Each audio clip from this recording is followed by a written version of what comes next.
Ada orang-orang yang hidupnya itu selalu penuh masalah, ya. Kita bisa lihat dari wajahnya. Coba lihat wajah-wajah di kanan kiri Anda hari ini. Apakah ada wajah-wajah penuh masalah? Ada teman-teman yang kalau kita ketemu sama mereka, wajahnya tuh stres, masalahnya banyak, hidupnya ruwet. Dan kalau kita tanya, gimana bro? Tarik nafas, buang nafas dulu. Susah bro, gitu ya. Pasti kalau ditanya tuh nggak ada yang baik gitu. Kalau ditanya selalu bilang gini, bini bawel bro, aduh anak gini bro. Pasti ceritanya tuh ada aja masalahnya gitu. Menantu begini, anak begini, mertua begitu, orang tua begini, istri begini, suami begitu gitu ya. Kerjaan nggak baik. Kadang-kadang saya lihat orang-orang tuh kok nggak pernah ada yang kayak datang tuh kalau mereka misalnya diberkati luar biasa gitu ya. Mereka dijawab Tuhan doanya gitu. Jarang gitu yang datang kasih tahu kita, thank you loh aku didoain gitu ya. Terima kasih loh doanya tuh luar biasa. Sekarang aku udah dapat pekerjaan, sekarang hidup aku udah ditolong Tuhan. Tapi waktu susah tuh banyak yang datangin kita gitu. Saya seneng sih gitu kalau bisa nolong orang-orang yang punya banyak masalah. Tapi tolong kalau Anda datang kepada kami sebagai hamba Tuhan menceritakan masalah Anda, tolong ceritakan juga kesaksiannya gitu. Bagaimana Tuhan menolong Anda. Jangan kita doain tapi gak pernah get back ke kita ketika banyak masalah datangin pendeta. Tapi begitu doanya dijawab, gak cerita gitu. Sementara kita masih khawatir, kita masih doakan gitu kan. Puji Tuhan, saya bukannya nggak ikut sedih mendengarkan orang-orang yang hidupnya punya masalah. Tapi saya percaya gini, Tuhan tuh setia. Pencobaan-pencobaan yang kamu alami tidak akan melebihi kekuatanmu, kata firman Tuhan. 1 Korintus 10 ayat ke-13 bilang gitu. Saya percaya bahwa kalau kita diizinkan punya masalah, firman Tuhan berkata dia itu setia. Dia pasti akan menyediakan jalan keluar. Dan kita satu hal yang ditulis oleh firman Tuhan, kita pasti sanggup untuk menghadapinya, menanggungnya. Nah, waktu kita menghadapi masalah, masa ada orang yang hidupnya tuh masalahnya gak selesai-selesai gitu. Selalu di dalam masalah. Gak mungkin deh kayaknya. Kecuali memang dasar dia bandel aja.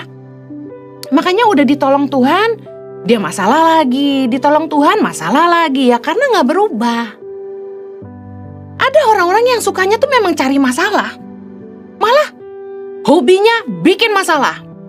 Orang-orang yang suka bikin masalah dan cari masalah nih ada tipe-tipe orang yang bilang gini, kalau nggak ada problem tuh bro, hidup tuh flat, bosen gitu. Nah jadi emang sukanya cari masalah. Dulu kami pernah adopsi anak dari pedalaman Sumba. Dan sebenarnya dia anak pendeta gitu. Lucu banget, anaknya masih umur 9 tahun, dia ke sekolah dan dia bilang sama saya gini, Mama, bosan nih, udah lama gak mukul teman katanya gitu. Saya kaget, ternyata di kampung tuh dia suka mukul orang gitu. Nah ini kebiasaan buruk ya di lingkungan ya terbawa. Ada orang-orang yang memang hobinya cari masalah gitu. Orang tenang-tenang dia bikin masalah gitu ya. Orang yang hidupnya dipimpin oleh masalah, biasanya tuh baru mau berusaha kalau udah kena masalah. Orang yang hidupnya dipimpin masalah, itu baru mau berubah kalau kena masalah. Istilahnya, kena batunya, baru mau berubah. Contoh, orang tua meninggal, baru mau cari kerja. Tapi selama orang tua masih hidup, meskipun lihat orang tuanya udah tua renta, sakit-sakitan, tapi dianya ngendon aja di rumah. Makan tidur main game, makan tidur main game, happy-happy. Gak pernah mikir orang tua tambah tua, saya harus kerja gitu. Tapi ketika orang tuanya meninggal, gak ada yang ngasih uang ke dia, gak ada yang support dia lagi, baru dia mulai mau cari kerja. Umur udah tua, Anda harus tahu bahwa orang tuh membuka lamaran pekerjaan ada batas usia gitu. Jangan sampai udah lewat batas usia kerja, kita baru cari kerja. Orang-orang yang hidupnya dipimpin masalah tuh gini, ada masalah baru berubah, ada masalah baru mau berusaha. Hutang udah numpuk di mana-mana, baru mau belajar hemat, baru mau kerja sungguh-sungguh nabung gitu. Udah telat, hutang udah banyak gitu. Nggak terlambat sih, bisa pelan-pelan nyicil, tapi bunga kan jalan terus. Saya ingin sampaikan ini kepada jemaat online Impact Community Indonesia. Jangan mengambil hutang melalui aplikasi online. Mereka membuat aplikasi pinjaman itu begitu mudahnya. Cukup bikin video, foto KTP, dan lain sebagainya, isi formulir, langsung Anda dapat pinjaman yang cair tunai di rekening Anda. Tahukah, mudah didapat itu kenapa? Masalahnya bunganya mencekik, bunganya besar sekali, dan ketika Anda terlambat membayar cicilannya, semua kontak di handphone Anda akan mendapatkan blast WA, bahkan email, yang menerangkan bahwa orang di bawah ini dengan nama ini telah berhutang pada kami dan tidak membayar. Tolong kasih tahu.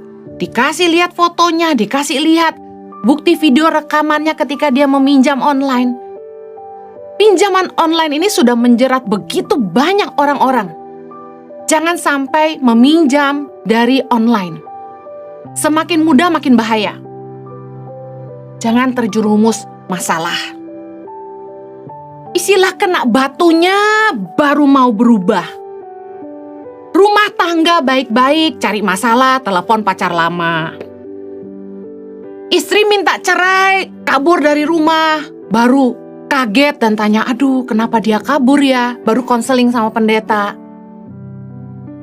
Suami selingkuh, punya piaraan baru gitu ya. Baru mau koreksi diri, baru mau berubah, masih bagus mau koreksi diri. Ada yang malah menyalahkan suaminya, gak mau introspeksi diri. Udah sakit parah, baru mau jaga makan, baru mau olahraga. Udah bangkrut usahanya, baru cari Tuhan, baru mau didoakan, baru mau kembalikan haknya Tuhan. Kadang-kadang saya lihat orang-orang yang konseling dengan berbagai masalah ini, mereka nggak sadar bahwa dengan perbuatan-perbuatan mereka sedang menabur buat masa depan mereka. Kita akan menghidupi tuaian dari taburan kita di masa lalu. Jadi kalau kita pengen punya hidup yang baik, menaburlah yang baik di masa-masa sebelumnya. Karena orang akan menuai taburannya sendiri. Tipe orang-orang yang hidupnya dipimpin masalah, yang pertama, orang-orang yang suka menyimpang dari kebenaran. Yang kedua, orang-orang yang sukanya melanggar aturan. Yang ketiga, orang-orang yang suka melawan otoritas di atasnya, seperti pemerintah, seperti pemimpin, seperti orang tua. Tentu, tiga tipe inilah yang pada akhirnya pasti kena masalah. Kita akan bahas satu-satu lebih dalam. Yang pertama, tipe orang yang hidupnya dipimpin masalah adalah orang-orang yang suka menyimpang dari kebenaran. Amsal 4 ayat 27 berkata begini, "Janganlah menyimpang ke kanan atau ke kiri. Jauhkanlah kakimu dari kejahatan." Firman Tuhan itu banyak ya, yang menasihatkan kita supaya kita jangan menyimpang ke kanan maupun ke kiri. Jangan sampai kaki kita menuju kejahatan. Kita harus menjauhkan kaki kita dari kejahatan, tapi terus saja kita tidak dengar firman Tuhan. Kita dengar pendeta khotbah, masuk kiri, keluar kanan. Masuk kanan, keluar kiri. Kita tidak peduli pendeta ngomong apa. Firman Tuhan berkata, janganlah menyimpang ke kanan dan ke kiri. Jauhkanlah kakimu dari kejahatan. Udah tahu. Itu kelompok teman-teman yang akan membawa kamu berbuat jahat. Menyingkirlah dari situ. Kamu tahu, kalau kamu buat keputusan itu, kamu akan terlibat dalam kejahatan. Jangan lakukan itu. Kamu tahu, kalau kamu mengiyakan tawaran ini, kamu terjebak dalam kejahatan. Jangan terima tawaran itu. Kita ini kan diberi hikmat sama Tuhan. Ada Roh Kudus, suara hati. Di batin kita, Tuhan tuh baik loh. Kita tuh dikasih suara hati nurani, di mana Tuhan tuh bisa menasihati kita tentang apa yang baik dan apa yang tidak baik. Tapi tetap saja, orang itu udah tahu, itu jahat tapi tetap dilakukan. Orang yang suka menyimpang dari kebenaran, saya katakan jalan yang lurus, pasti hidupnya banyak masalah. Semua orang tahu ada aturan, ada hukuman, tapi toh orang tetap melanggar aturan. Contoh, pencuri, perampok, pembunuh. Mereka tahu itu kejahatan. Mereka tahu kalau mereka ditangkap, mereka akan kena hukuman. Tapi apakah orang berhenti mencuri?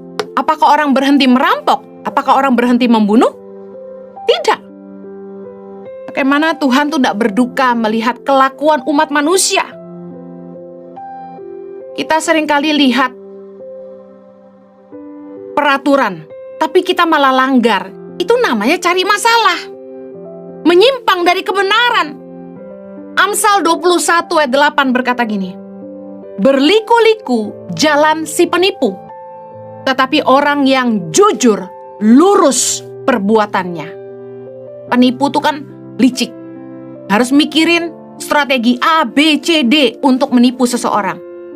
Kalau orang yang jujur, sincere, berintegritas, tulus dan murni, tuh nggak terlalu banyak mikir aneh-aneh gitu loh.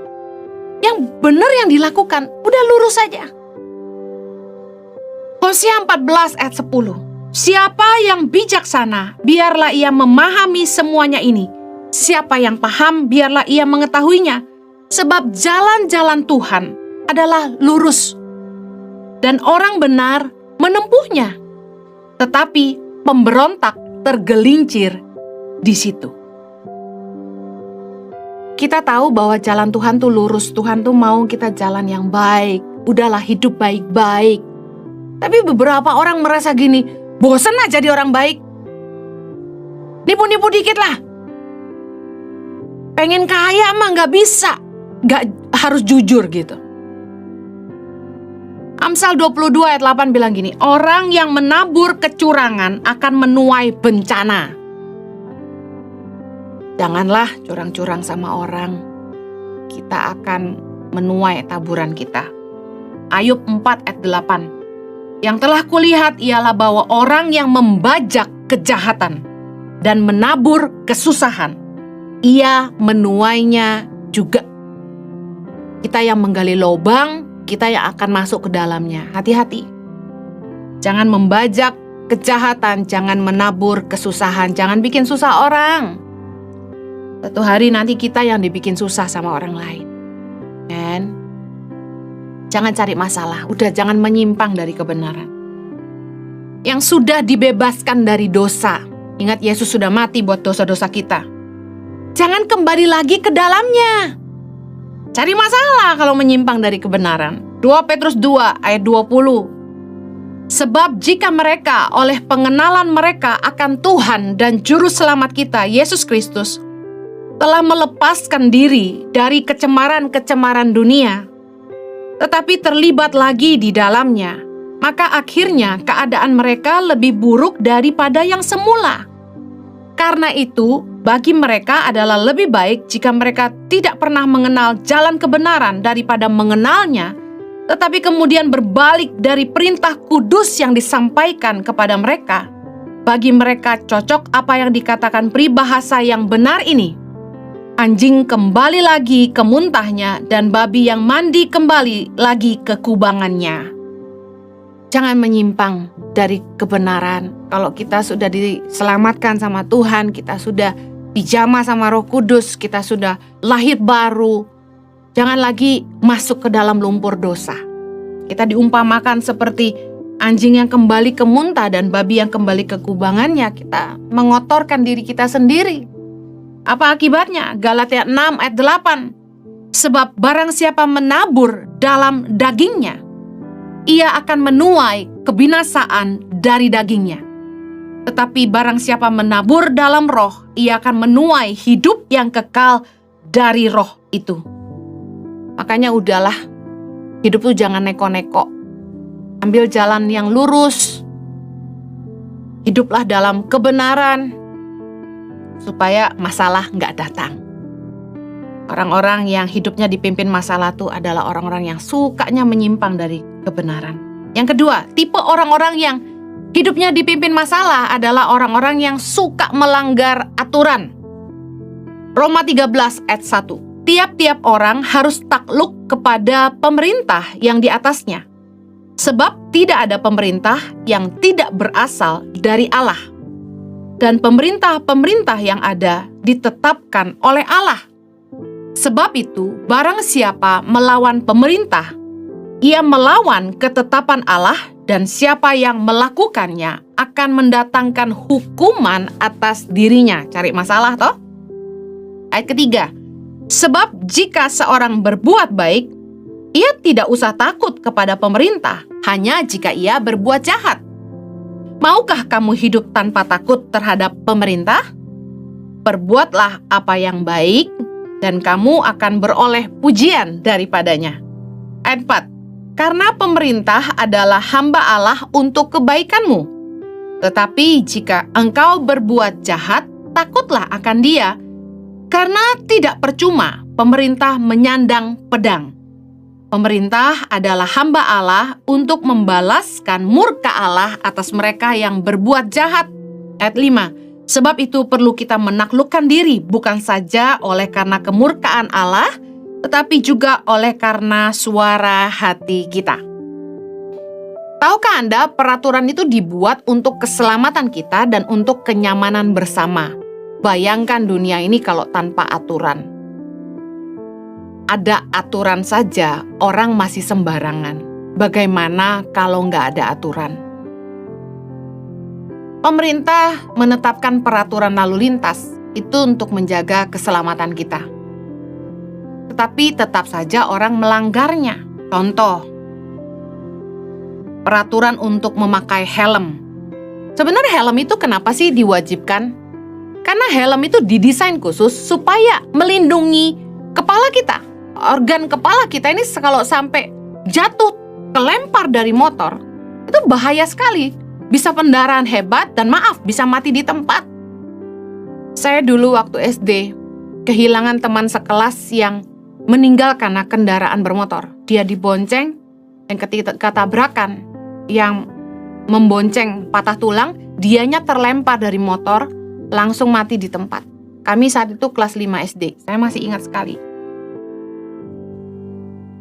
Pemerintah itu mencanangkan peraturan lalu lintas bahwa semua pengendara motor wajib pakai helm. Itu untuk apa? Untuk keselamatan kita.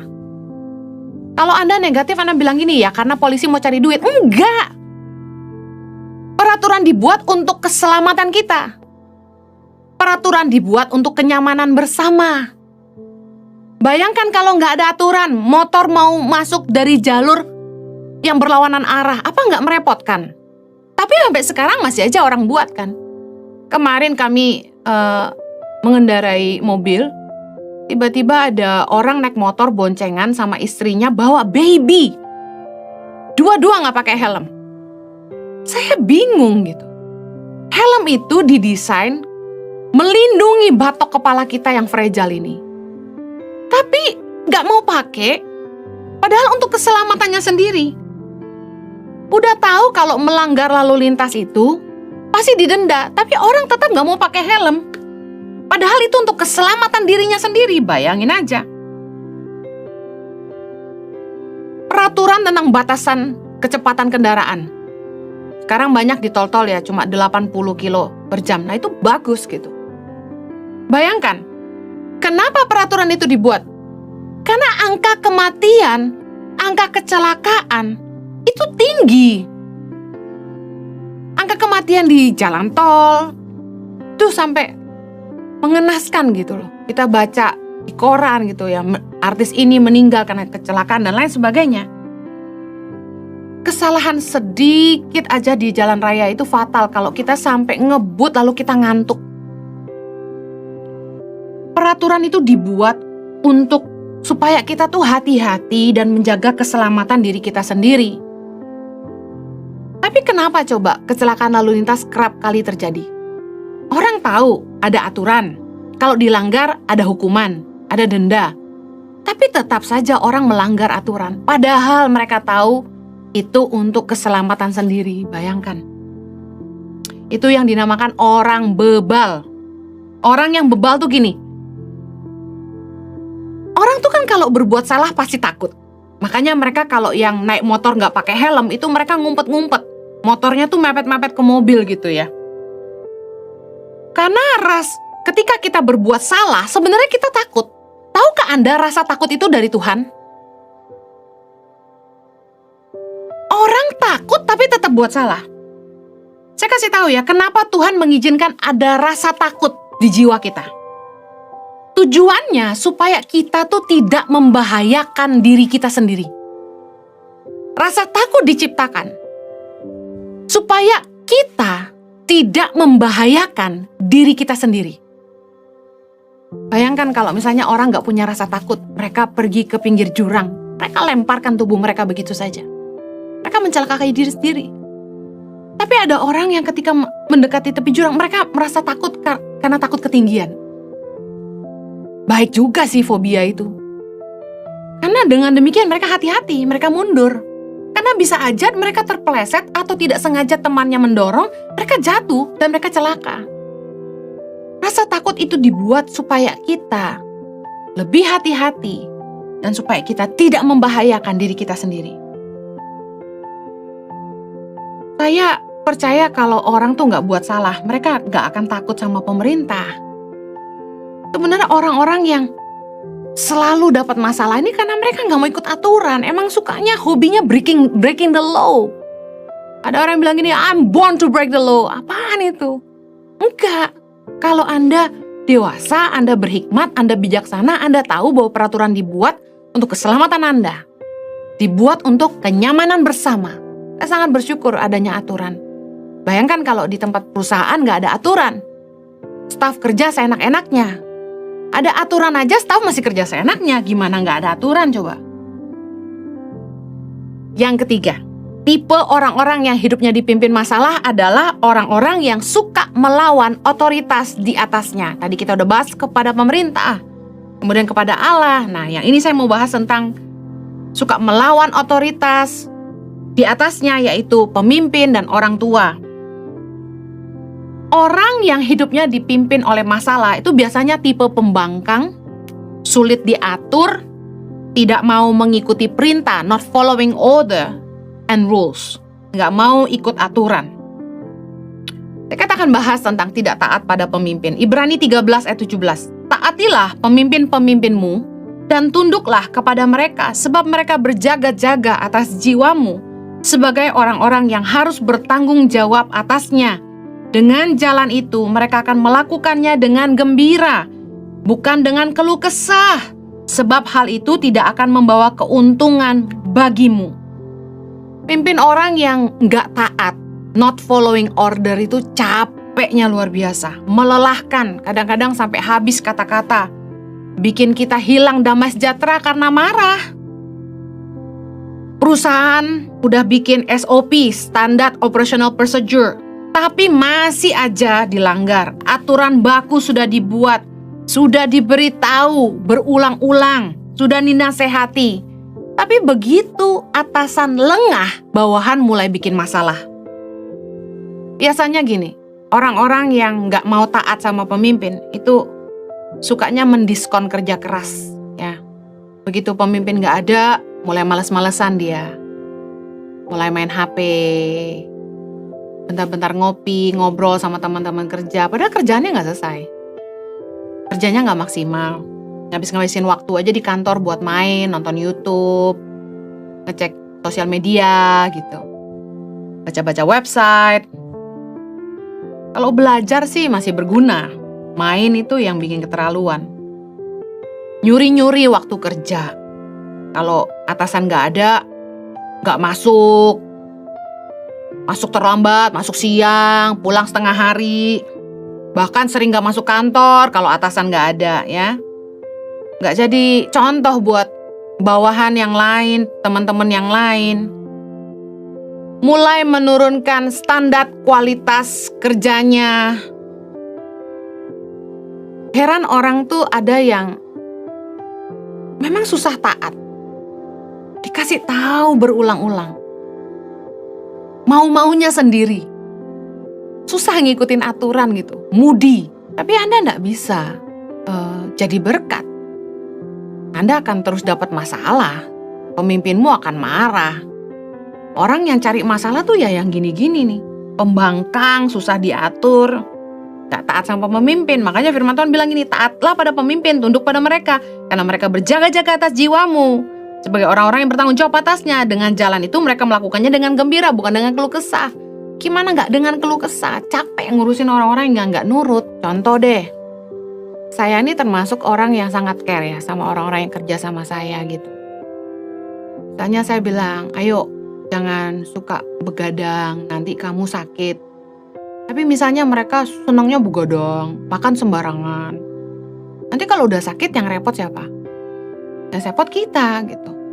Gak mungkin lah kita nutup mata gitu. Pasti kan kita ngurusin, kita kasih obat. Kita waktu pandemi saya cerewet banget ya sama anak-anak asrama, sama staf kantor. Aduh tolong dong jangan ngumpul-ngumpul sama teman-teman di luar lingkaran kita. Karena kita nggak tahu teman-temanmu sehat nggak. Jangan bawa penyakit ke tempat kerja gitu. Ayo tolong pakai masker dong. Ngatur anak-anak asrama suruh pakai masker kalau turun ke kantor aja susah banget gitu. Nah kadang-kadang mereka nggak ngerti gitu. Kalau sampai mereka sakit, kalau mereka susah, kalau mereka ngutang, kita nggak mungkin diem aja, kita pasti turun tangan nolong mereka karena kami bertanggung jawab atas mereka. Kalau sampai mereka kenapa-napa, masa kami diem aja? Kan nggak mungkin. Bahkan kalau atap mereka bocor aja, kami kan pasti turun tangan gitu. Mereka sakit pasti kami rawat. Mereka susah kami pasti tolong. Tapi ketika bikin salah nggak mikirin atasan gitu. Bikin masalah tuh nggak ingat sama orang yang berjaga-jaga di atas mereka gitu. Akhirnya selalu bikin susah. Ada lagi tidak taat pada orang tua nih anak-anak muda, dengar. Efesus 6 ayat 1. Hai anak-anak, taatilah orang tuamu di dalam Tuhan, karena haruslah demikian. Anak-anak dengar, taatlah pada orang tuamu, karena harus begitu di dalam Tuhan. Jangan bilang saya udah besar. Kalau kamu punya pendapat sendiri, sampaikan dengan baik. Tapi gak ada ruginya taat sama orang tua. Amsal 19 ayat 20 bilang gini, dengarkanlah nasihat dan terimalah didikan, supaya engkau menjadi bijak di masa depan. Kita tuh akan jadi orang yang bijak kalau kita tuh dengar didikan orang tua kita. Saya tuh belajar tentang jangan aji mumpung, saya belajar tentang bagaimana kita harus tahu berterima kasih sama orang, itu dari mama saya. Bagaimana kita menaruh belas kasihan orang miskin, itu dari mama saya dan papa saya. Bagaimana kita nggak memandang muka, kita memperlakukan semua orang sama, itu saya belajar dari papa saya. Jadi didikan orang tua itu yang membuat kita bijak di masa depan. Amsal 30 ayat 17 berkata gini, mata yang mengolok-ngolok ayah dan enggan mendengarkan ibu akan dipatuk gagak lembah dan dimakan anak Raja Wali. Ngeri ayatnya. Kita akan rugi sendiri kalau nggak dengerin nasihat orang tua kita. Karena orang yang bijak itu mendengarkan didikan, supaya mereka terluput dari masalah. Ngapain bilang gini, nanti biar saya belajar sendiri. Gitu. Kalau saya bisa kasih tahu Anda, jangan jalan lewat situ macet. Kenapa Anda mau sombong dan bilang gini, ah sok tahu kamu, udah saya coba lewatin jalan itu, akhirnya Anda kena macet. Padahal yang harusnya Anda bisa cari jalan lain karena saya sudah kasih tahu. Anda tidak perlu buat kesalahan kalau ada orang lain yang bisa kasih tahu Anda bagaimana supaya Anda tidak buat kesalahan yang sama. Bahkan kalau orang tuamu bikin salah, belajarlah dari kesalahan mereka. Kalau orang tuh bijaksana. Kalau Anda cerdas, Anda akan belajar dari kesalahan orang lain tanpa Anda harus mengalaminya sendiri. Keseringan kita menilai hidup orang lain tapi kita nggak mau belajar. Dengarkan nasihat orang tuamu. Dengarkan nasihat orang-orang yang mengasihi kamu dan peduli sama hidupmu. Jangan sampai terjebak dalam pergaulan yang salah. Kemudian Anda kena masalah. Ada anak yang sampai masuk penjara, baru cari orang tuanya. Tapi sebelum dia masuk penjara, dia ngabisin harta orang tuanya. Beli drug, mabuk-mabukan, main perempuan, pesta-pesta, kumpul-kumpul sama teman. Gak peduli sama orang tuanya, mau sehat, mau sakit. Gak pernah bantu orang tua. Tapi ketika dia ditangkap sama polisi, masuk penjara, baru telepon mamanya. Jangan sampai hidupmu rusak, baru kamu cari keluarga. Jangan sampai kamu udah gak berdaya, baru kamu mau berubah. Yang namanya teman itu cuma dekat sama kita kalau mereka itu butuh kita dan hidup kita itu jadi berkat buat mereka. Tapi yang namanya keluarga, apalagi orang tua, akan selalu ada untuk kita dalam keadaan suka maupun duka, dalam keadaan sakit maupun sehat. Kalau kamu susah, apalagi sampai ditangkap polisi, overdosis, teman-temanmu pasti lari karena orang punya kecenderungan menyelamatkan diri. Siapa yang akan mengeluarkan uang mereka untuk menyelamatkan kamu? Siapa yang mau menebus kamu? Siapa yang mau mengeluarkan uang mereka demi masa depan kamu? Keluarga lah justru yang akan selalu ada untuk kamu. Orang tua yang akan ada selalu untuk kamu. Percayalah bahwa orang tua dan keluarga kita adalah pemberian Tuhan dalam hidup kita. Tuhan itu ngasih kita orang tua dan keluarga, kakak, adik, sebagai suara yang bisa berbicara buat hidup kita. Karena mereka lah orang-orang yang paling peduli sama kita. Saya punya adik yang tidak sekandung, tapi saya peduli sama dia. Saya kesal ketika saya nasihati dia gak mau dengar gitu. Dalam hati saya udah bilang gini, udah gue gak bakal nasehatin lagi, gue gak peduli sama dia. Tapi yang namanya kakak itu tetap kakak. Kita mengasihi adik kita. Kalau sampai dia susah, gak mungkin kita diam aja. Nah, jangan sampai Anda yang masih remaja, baru berangkat dewasa, Anda lebih sayang temanmu, Anda lebih dengerin temanmu daripada orang tuamu dan kakakmu yang lebih peduli sama kamu. Kita pengen disayang, kita pengen dipedulikan. Dengar baik. Orang boleh baik sama kita, tapi orang tua kita pasti lebih sayang kita. Mungkin ada di antara kalian yang bilang ini, enggak tuh Kak Heni, enggak tuh Bu Heni, enggak tuh Ci Heni, orang tua saya meninggalkan saya. Dengar baik. Tuhan lebih cinta kamu. Jangan biarkan dunia merusak kamu. Meskipun ayahmu dan ibumu meninggalkan kamu, Tuhan tuh gak pernah meninggalkan kamu. Dengar baik, jangan sia-siain masa mudamu. Jangan tidak taat pada pemimpin, jangan tidak taat pada orang tua. Karena kita tahu ujungnya kita akan kena masalah. Gak ada salahnya untuk mendengarkan didikan untuk kebaikan. Amen. Saya berdoa agar firman Tuhan ini jadi berkat. Jangan sampai hidup kita dipimpin masalah. Kena masalah baru berubah, kena masalah baru mau berusaha, kena masalah baru cari Allah. Saya berdoa agar kita sungguh-sungguh mengandalkan Tuhan, melakukan apa yang benar, ambil jalan yang lurus, jangan menyimpang dari kebenaran, jangan sampai kita melanggar aturan, dan juga jangan sampai kita melawan otoritas di atas kita. Supaya kita terhindar dari masalah.